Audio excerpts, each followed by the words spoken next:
Get ready with me to go see Tyler. Welcome to my life. Sparkling water. You know what they say? Embarrassment is the cost of standing out. Like, I just got here. I just arrived, you know? I was like, oh, you like me because I speak a lot of languages? Bet. I do not claim it right now. I do not claim you. 4 or 5 months into the relationship, we're still on honeymoon phase. Everything's perfect. Everything's tra-la-la-la. I was just getting ready for the sequel. Part 2, baby. The sequel. Let's go. Yeah, my vision is fruition. Like on a genie, I've been wishing. Ain't no time for competition unless it's oh me, then we're beef only. Hey guys, welcome back to my channel. It's your girl Bella Lynn, and I'm back with yet another video. And this is a sit down video. Get ready with me. This is your sister to sister chit chat video, you know. No script, nothing. We're just like, it's vibes. It's just straight vibes. And I'm gonna tell you some of the most embarrassing moments that I've had in Korea. I mean, I've had a lot in my life, like an absolute lot, but I'm just gonna tone it down to in Korea because a lot has happened, you know that moment when you're about to go to bed, you've done everything for the day, you are in your pajamas, you're in bed, you close your eyes, you're ready to call it a night, and then a thought of something embarrassing that happened like 3 years ago, or even when you were like 7 years old, pops up. And all of a sudden, you're thinking about this, you're creating scenarios that will probably never ever happen because, I mean, that happened when you're 7 years old, but you keep thinking about it, replaying it, and thinking about how embarrassing and how cringe that whole situation was.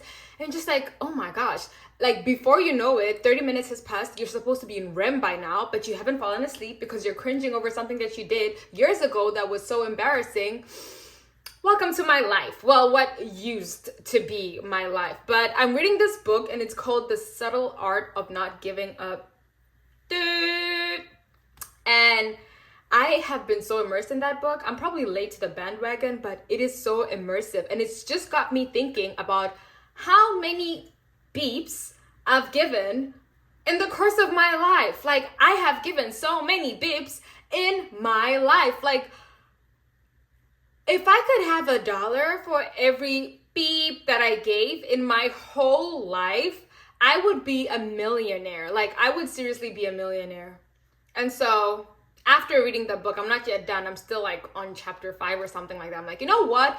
I'm gonna get dollars from all my embarrassing moments anyway. So that's why I'm having this video. But no, it's just to like chill and, you know, hopefully tell you guys a little more about me, because this is gonna need some context and whatever to tell the story and just, you know, have some fun. So grab your drink. I'm having my sparkling water. Get your drink, chill. This is like, pretend we're on FaceTime, okay? I'm calling you. I'm giving you the tea on something embarrassing that has been happening in my life. So just chill, get your drink, and let's vibe.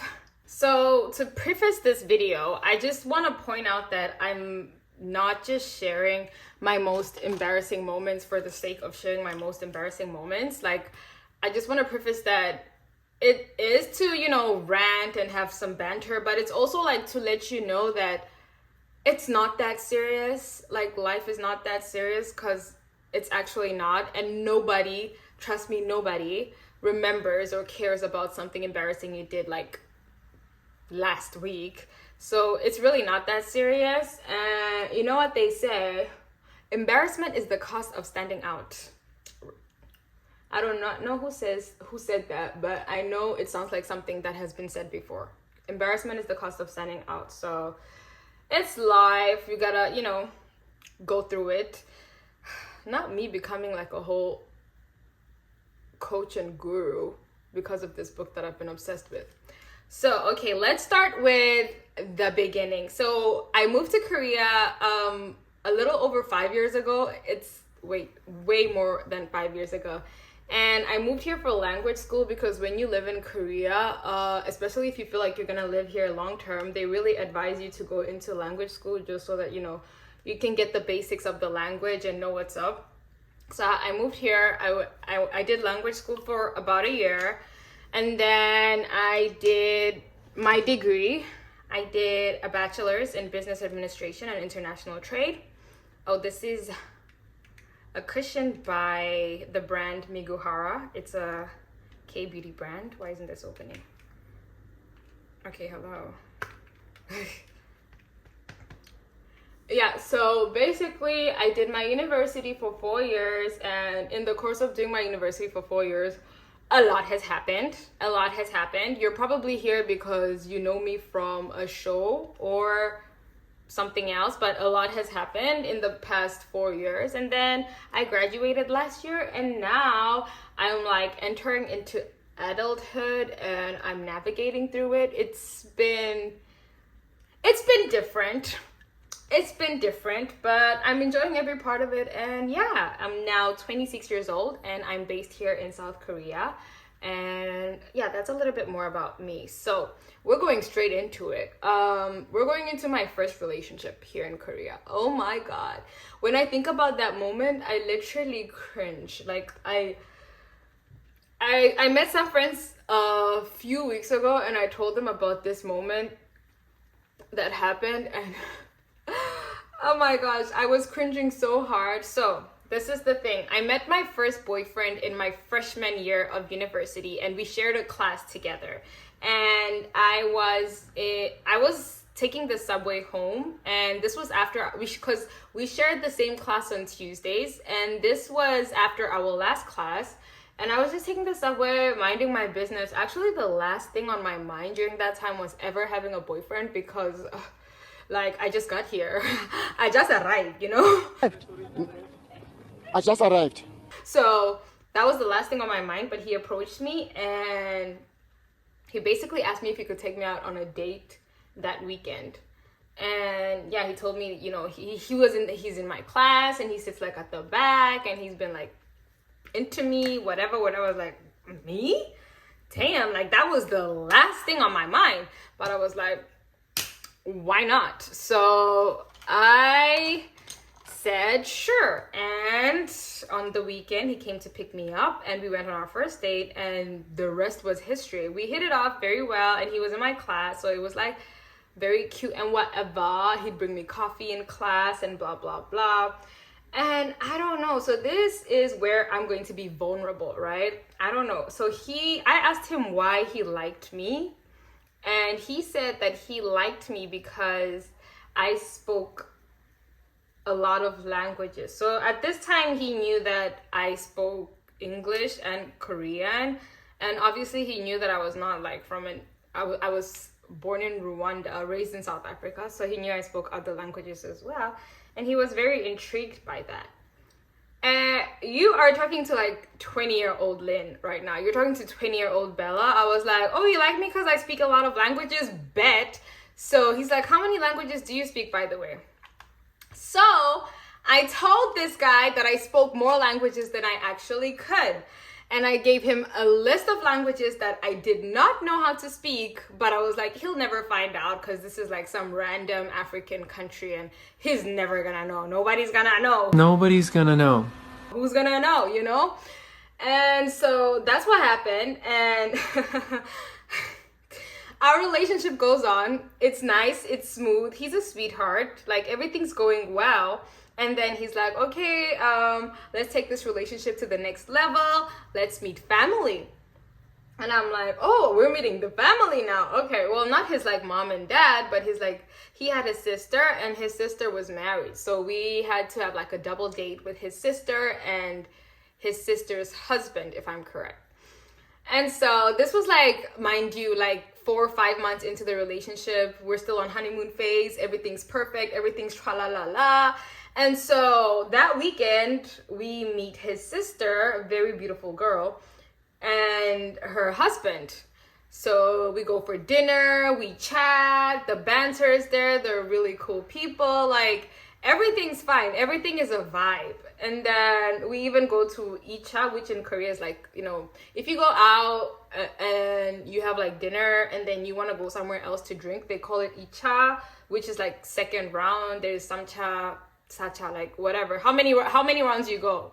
How many bars you hop? Like the rounds increase. So we went to eat cha, or like second round of drinks, at a bar, and you know, everything's fine. Like literally everything's okay. He's a nice guy. Like, they're nice people. We're having fun. And then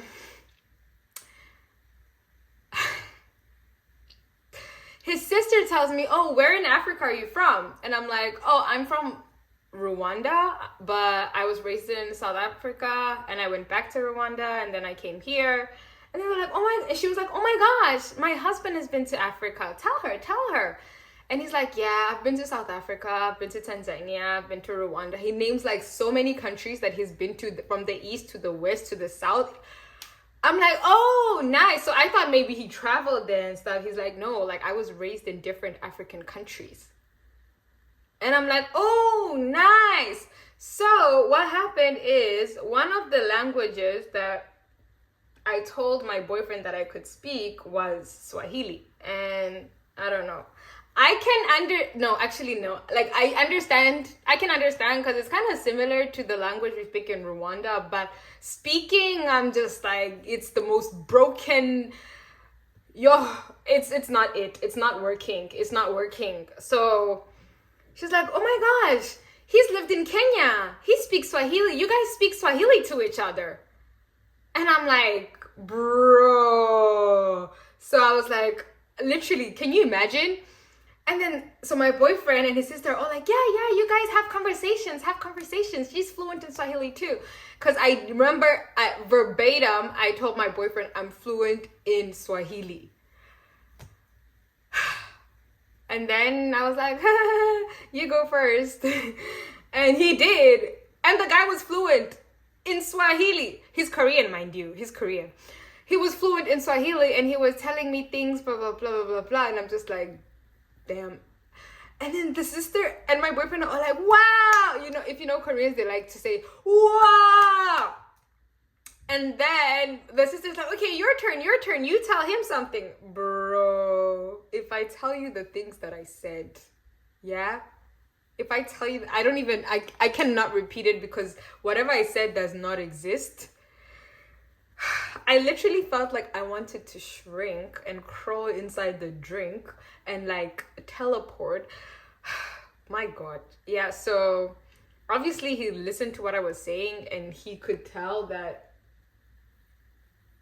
I have no idea what I'm talking about. He could tell that I lied. And I was like, oh my God, he's going to tell the brother that I'm a liar, and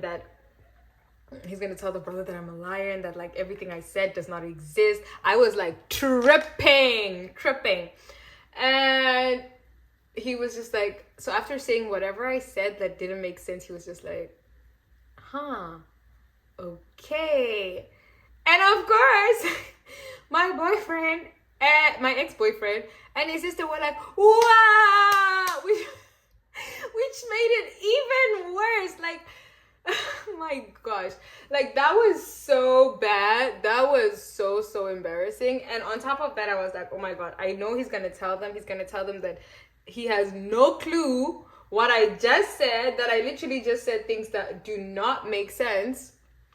But luckily he didn't. Well, at least not that night, because nothing happened that night and it was all okay.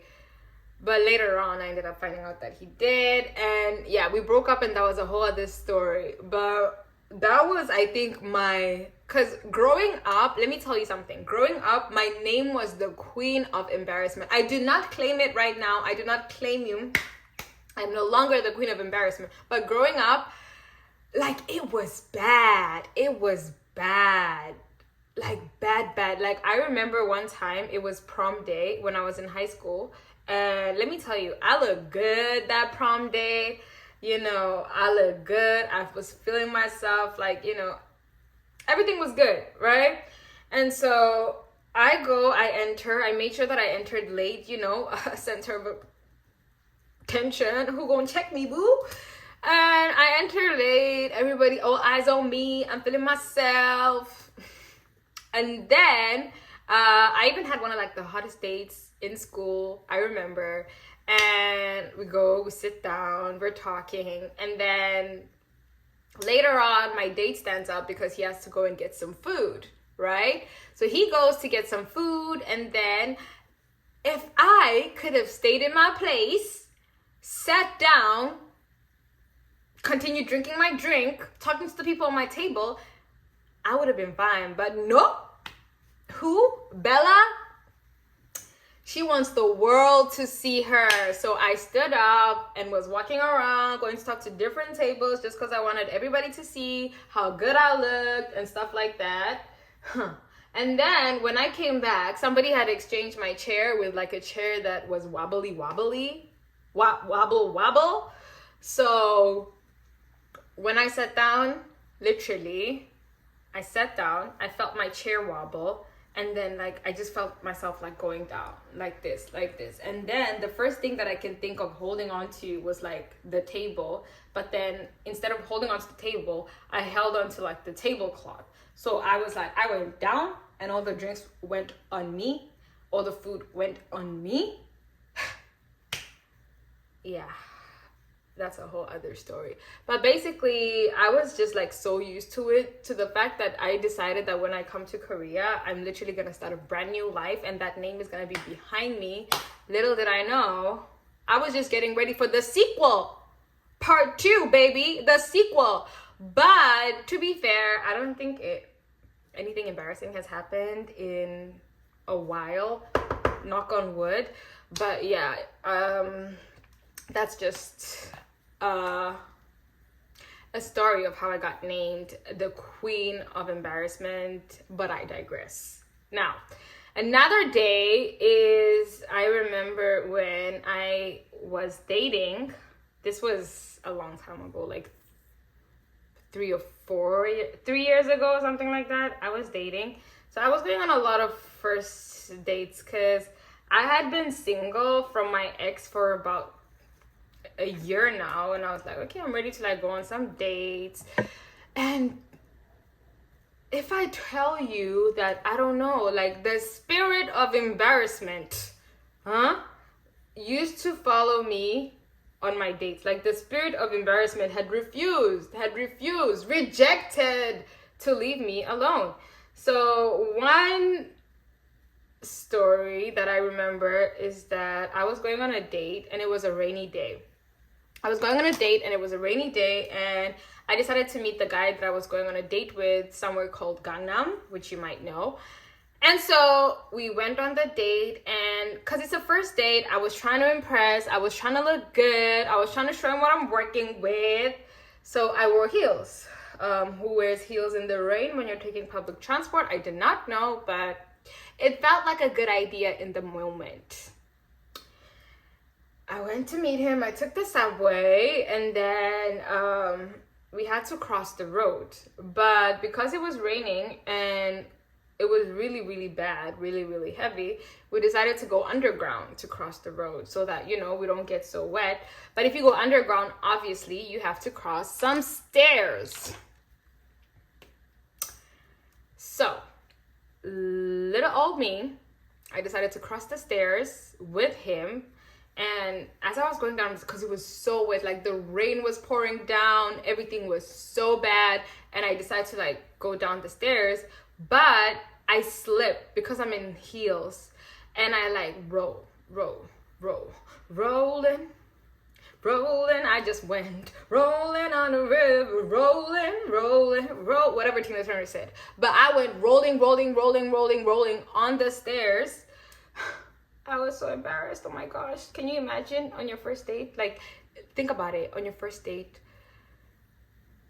And you know, when I reached the bottom, I just got up, and then he was just in shock.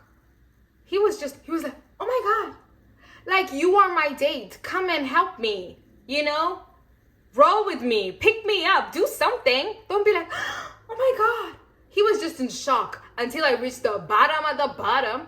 And that's when, after like his 5 seconds of shock, that's when he came down to ask me if I was okay. But I was not okay. Like, I was not. How could I be? And I was so embarrassed to the point that like I ended the date then and there. Like, I did not continue. Like, that was the end. I just ended it right there. I didn't continue because I was like, no, this is like, I started off on a bad foot. I am not gonna try to whatever, like, that's it. And I was like, it's been nice. I squeezed his hand and I said, it's been nice knowing you, and have a nice life. And like, literally, that was it. And I walked away. And yeah, it's one of the moments that I think about and cringe when I think about it. But yeah. Another embarrassing thing that happened that some of y'all might know is that I went on a dating show here in Korea and I left single. And not only did I leave single, I was the only girl in the cast to not be picked by anybody. So there were some girls who left single, but that was their choice. I left single because nobody picked me. And that's pretty damn embarrassing. But I really, wait, hold on. I need to do my eyebrows. See, when I start doing my eyebrows, yeah, that's where the concentration ends. Yeah, so I was the only girl that was not picked, and I had to do the walk off alone. I left just as I came, and that was pretty damn embarrassing. But now that I think about it, that was literally the best thing to have happened to me, because I got in contact with a lot of girls who DM'd me and talked to me about how they can relate to me, and that, you know, they're proud of me for how, you know, I stood 10 toes down, confident in myself, whether somebody liked me or somebody didn't, but also that I had the confidence to actually go after what I wanted, not just sit around and wait. So I got in connection with so many beautiful, phenomenal women, and it literally has helped, you know, grow my online personal presence as well. And it was just the best thing that could ever happen, because if I left with somebody or if something happened, then I wouldn't have been in the position that I would have been in the position that I was in when I met my now boyfriend, and I wouldn't have been as open as I should have been to him. So I'm just happy that everything unfolded the way it did. And sometimes you gotta go through a lot of cringy and embarrassing moments to get to, you know, where you want to get to and to have like the best results. Because honestly, how boring would your life be if you didn't have like memories like that, if you didn't have like moments like that that are embarrassing and that cause for a good story time? Like, that would be so boring. And I wish that that's something that I would have known earlier, instead of like thinking about how people are gonna think about me, or not only just on the show, but in life in general. When something embarrassing happens, like it causes for a good story time. Nobody remembers it. I bet nobody remembers what happened to me on the show. So it's just like, have fun and do whatever you want and take those risks and be embarrassing. Like, sometimes it produces the most unexpected results and things that you would have never ever imagined. For example, one time I was in a position that was quite embarrassing, but that led me to have such an amazing opportunity. Wait, I'll tell you more about that in a bit. So one time I finessed myself. I'm not into a big opportunity. I'm not going to say what opportunity that was, but I really finessed myself into it. And I feel like the way I was able to finesse myself into that opportunity was because I was not scared of being embarrassed. I was not scared of looking dumb. I was not scared of being a beginner at something. And I was able to get an opportunity of a lifetime and be in a room that I had no business being in. And that's because I was brave enough to not be scared to be embarrassed. Like, I went in their room and I did not know, and when I spoke, I did not know what I spoke about, but they saw that I had a passion for what I was speaking about and I wanted to learn, and that got me a great opportunity. So I just want to say, sis, y'all are sleeping on embarrassment. Like, you guys are sleeping on embarrassment. You guys are sleeping on embarrassment, because it can get you places. It can get you places. Like, you just don't have to give a did. And also, Not giving a tit means that like it's not like you're like indifferent about everything. It's not like you're indifferent about everything and like nothing matters to you and stuff like that. You just don't give a tit because when you want to go for something that you feel you want to go for, you go for it. Like, you do not care if people think it's embarrassing. You don't care if people think it's cringy. You don't care what whoever's uncle and auntie and niece think.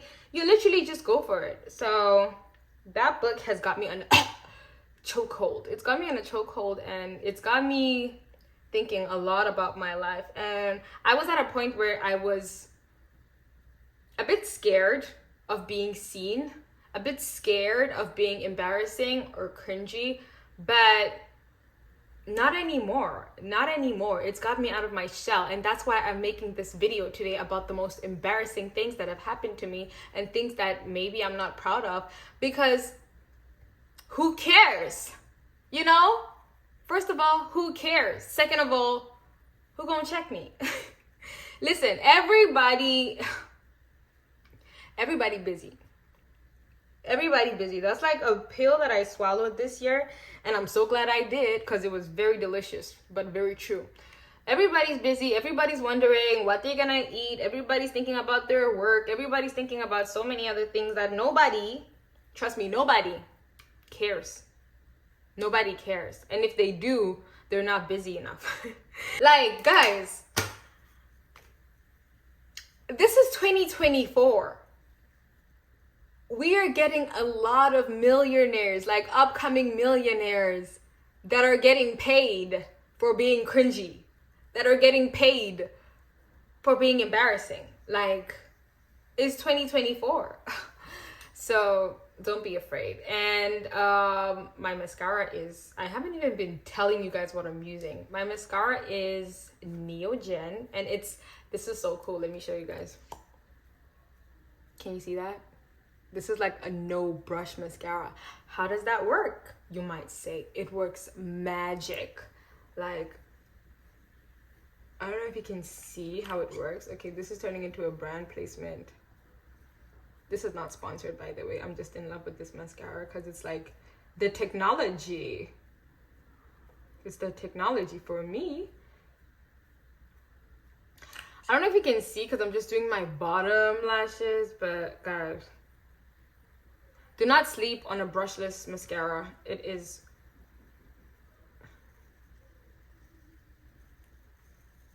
I don't know if you guys can see it the way I'm seeing it, but yeah. Yeah, so I'm excited to go to the Tyla concert. Well, it's not a Tyla concert. It is a festival. It's called One Universe Festival, and that I was invited to, and Tyla is going to perform. She's headlining. She's ending the whole concert. So I'm excited to see my South African girly making it sweat, making it water. So I'm so excited for that. Fingers crossed I get a good standing point where I can take really nice videos of her and share them with you guys. But yeah, I am so excited, and I'm gonna finish up this makeup, curl my hair, and we'll be back in a bit. We'll be back in a jiffy. Last up, lip gloss. So this is a Muse. This is also a Korean brand. I love their lip tints. Oh, look at that. Beautiful. Oh, beautiful. And before I used this lip tint, I used Lily by Red lipstick, which is also a Korean brand. And yeah, guys, so that was my rant / story time about the embarrassing moments that I've had here in Korea and in life in general. And yeah, let's just all learn the subtle art of not giving a beep, because like, it's not that serious. Life is not that serious. It's 2024, and your fear of looking embarrassing and cringy is holding you back. It was holding me back for the longest, but not anymore. And yeah, I hope you guys have a nice day. I'm excited to go see Tyla, and I'll see if I can try and insert a little clip at the end. But thank you guys for watching. Please subscribe, leave a comment. That helps me so much. You have no idea. You know, I'm a micro influencer. I'm starting up this journey. So each and every like, each and every subscription, each and every comment goes a very long way. So I hope you enjoyed this, and I'll see you guys on my next video. Mwah!